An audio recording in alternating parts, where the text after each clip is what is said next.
Mga fans mula sa iba't ibang panig ng Asia ang Manila concert ng Korean rock band The CN Blue. May chika si Kata Tibayan. Alas 4 pa lang ng hapon, mahaba na ang pila sa Big Dome para sa one-night concert ng CN Blue. Actually, iba kasi band sila. So, they don't do dances. Bukod sa mga Pinoy True Blue fans, may avid CN Blue fans na galing pa sa bansang Singapore, Korea, Indonesia at Thailand. They didn't come to Indonesia because they canceled, I think, 2 years ago. So, we will travel here just to meet them.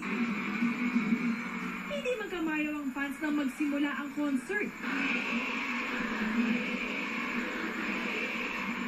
Sa opening video pa lang, na-excite na ang CN Blue fans. At nang lumabas na ang grupo sa entablado, nagtuloy-tuloy na ang tilian at rakrakan.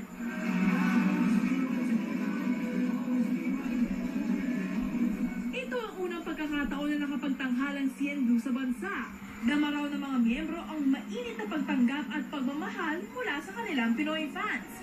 Makakaasa raw ang mga ito na babalik muli sila sa Pilipinas para makapagbakasyon at matikman ang pagkain Pinoy tulad ng adobo at balot. Katatibayan ang